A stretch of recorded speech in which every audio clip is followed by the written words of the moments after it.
The Taming of Coyote, Chapter 21. Coyote put his nose to the ground and searched for a scent as he padded through the leaves. It would be hard to sneak up on prey with all those crunchy leaves. Well, it wasn't the first time, and it wouldn't be the last time. Other coyotes rooted around as well in the hopes of finding good game to hunt. All of a sudden, a loud yelp demanded Coyote's attention. His head flew up, and his ears shot erect. What had happened? One of the younger and smaller coyotes hunched and tucked his tail between his legs as he spun around in confusion. What was that silent attacker that had bit his rump? Coyote looked around to try and find a scent.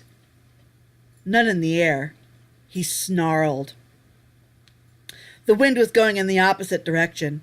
Something was quite strange here. The other coyote paced about the rest of the pack to hide and to be consoled. When he nuzzled Coyote's nose, the woodland master gave him a comforting lick. Suddenly, it felt like a pellet had snapped at his rump. He let out a startled yelp and spun around, tail held high. He would get that, whatever it was. He paused suddenly. "You are human," he snarled. "Show yourself!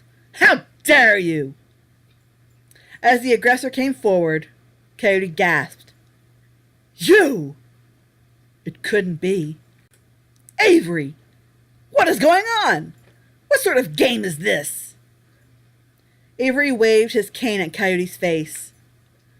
"This is no game, old friend. What is it that you are pulling? That poor child came crying to me today. I've never seen her in such a state. What did you tell her? What did you do?" "I told her the truth, and I revealed it," Coyote replied. "Get that cane out of my face, you old codger! Leave it to a female to add all sorts of dramatics." "Dramatics?" Avery spat. "She was terrified. You weren't there to see such a pitiful thing before me, Coyote. She crumbled into a heap in sobs. I didn't ever think she could muster. How could you hurt her like that? She's a good girl. She doesn't deserve that." Coyote swatted the cane with a massive paw. It was hard to focus on Avery with that thing in his face. "You know me better than that." She is emotional and a bit disappointed. Just give her some time." Avery took a step back. "You old cur! You're testing her!" Coyote gave his canine grin. "Now you're catching on." "Why, Coyote? Why now? Why wait until after you married her?" "My dear Avery," Coyote chuckled, "do not ask why. By now you know I work in mysterious ways. The difference this time, however, is that it's not just Lorraine's heart on the line. It's mine, too." It seemed to sink in then. Avery frowned and looked away. "How can you stand it?" "It's not easy, old friend, but it must be done. Trust in me." Coyote held up his prize proudly. A big rabbit dangled by the ears from his hand. "We will eat well," he stated. Lorraine peered up at him. She wasn't really sure what sort of reaction he was expecting. "It's a rabbit," she said flatly. "It's a big one," he insisted, almost childishly, trying to be convincing. "Okay, so it's not huge game, but it's more than plenty for just the two of us, if we cook it up in a stew with potatoes, carrots, and other vegetables." He got no response to that. "So why not cook it up for supper?" Still there was nothing. "Lorraine? I just..." He let out a rather annoyed sigh.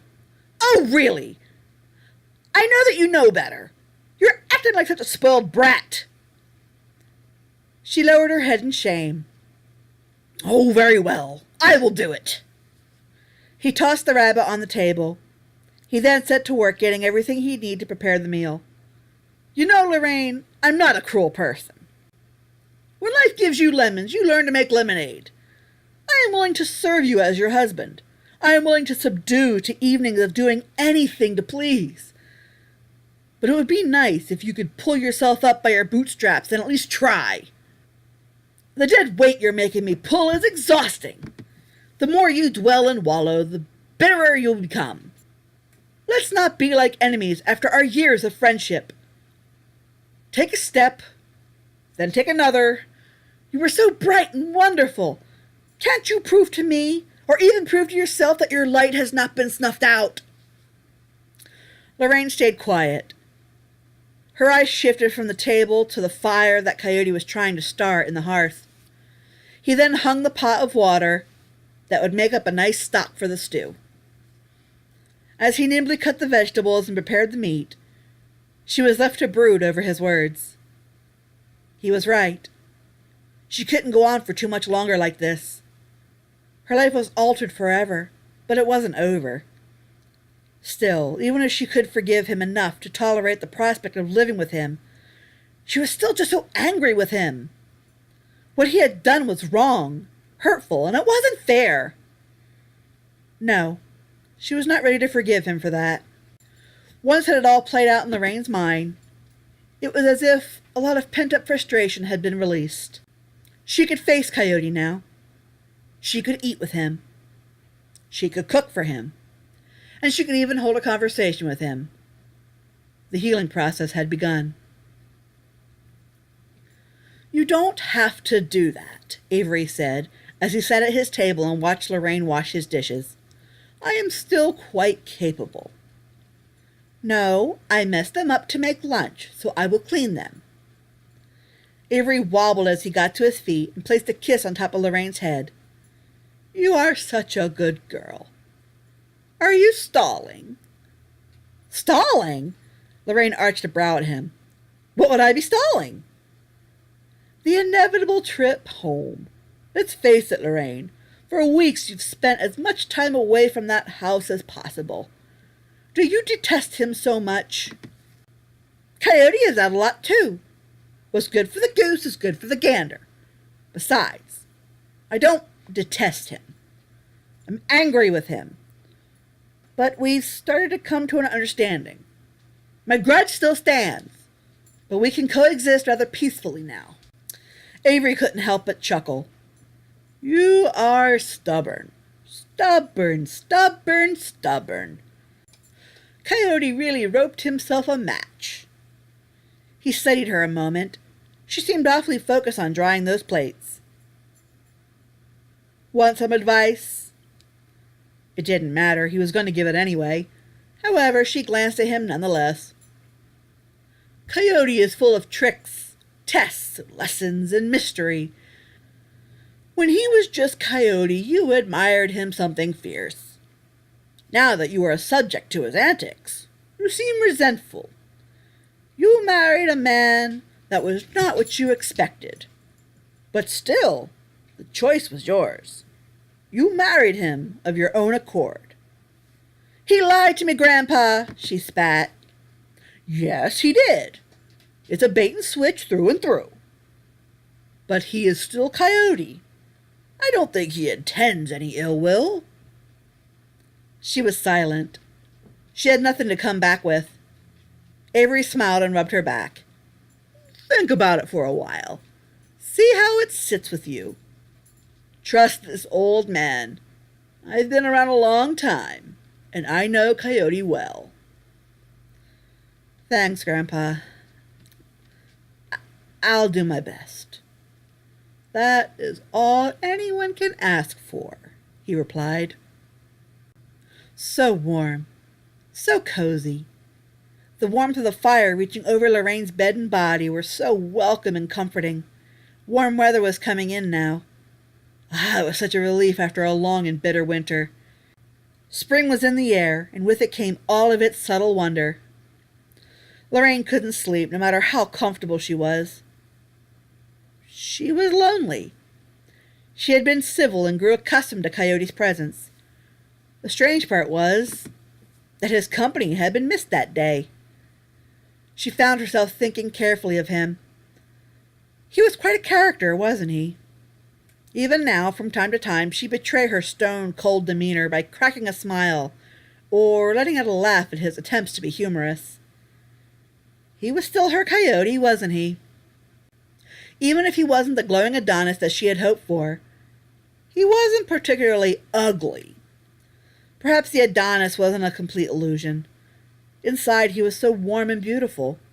On the outside, he was just well-lived. Every bit of his wit and charm, perhaps, was not as lost on her as she had insisted. She had grown to open her eyes to that inner beauty. She realized, even through all of it that she had put them through, he was her Coyote, and she still loved him.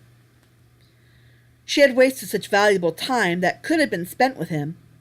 A whole bitter winter that he could have kept her warm and snug, and she had tainted it with more bitterness. Well, she wouldn't be bitter any more. She would make it up to him, and she planned to tell him so. Coyote was not nestled on the floor beside her. That was no surprise. He had only done such things to bring a sense of security to Lorraine during loud storms. The night was far too pretty for him to play the protector. Dressed in her sleeveless nightgown, she padded out of the bedroom and searched the other rooms for some sort of trace of him. It seemed much to her chagrin that he was nowhere to be found. That seemed so unlike him. Absently, Lorraine stepped outside. Perhaps he was with the other coyotes. The stone step was just far too unpleasant, so she stepped quickly onto the cool, soft grass. The night was so beautiful. A big moon loomed overturned. In the distance, she saw the small duck pond that resided on the property. On the small wooden dock, a figure sat. She squinted her eyes. She realized that it was Coyote. Silently, she padded across the grass, closing the distance between them. She was downwind. He had no warnings of her gentle approach. There he sat, watching as stars twinkled overhead. Despite a night as beautiful as this, he felt a twinge of depression. He was lonely too. He wanted human company, having grown bored with the coyotes earlier in the evening. Living in turn had spoiled him that way. Coyote closed his eyes and let out a down sigh. He suddenly grew startled as arms came from behind him, slid across his shoulders and wrapped about his neck. A warm body pressed against his back, the soft, pillowy breast against his shoulder blades, and a soft cheek rubbed against his own. Lorraine? Wow, his heart was beating so fast. Coyote, I'm so sorry.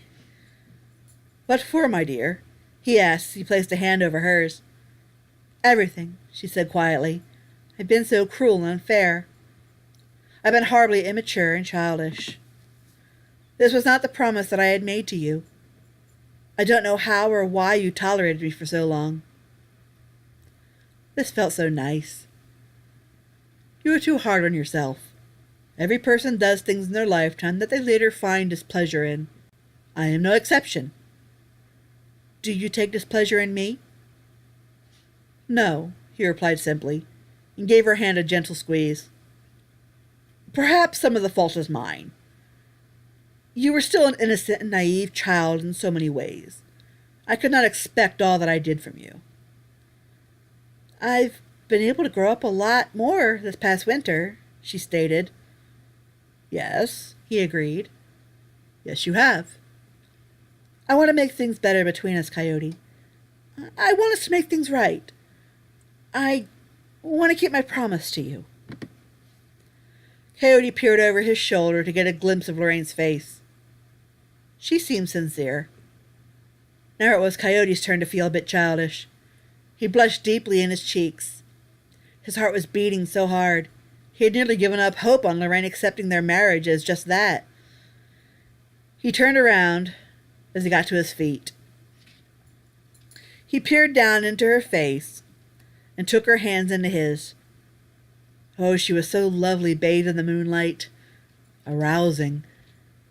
It drew him closer, yet hesitantly. Should he? Should he? He could contain himself no longer. In a flash, She was embraced in his arms and swept up in a deep and emotional kiss. She was taken aback and helpless, but also so anticipating it. He was quite good. In fact, he left her breathless and a little disoriented. "Come inside with me," she pleaded. She almost gave him no choice in the matter. She was so coy and already leading him by his hands back to the house. This was too good to be true. It just had to be. "Lorraine, are you sure? Are you sure this is what you want? Are you sure that you are ready? No now, because if we proceed further, I don't know if I'll be able to pull myself back. My control would be lost to lust."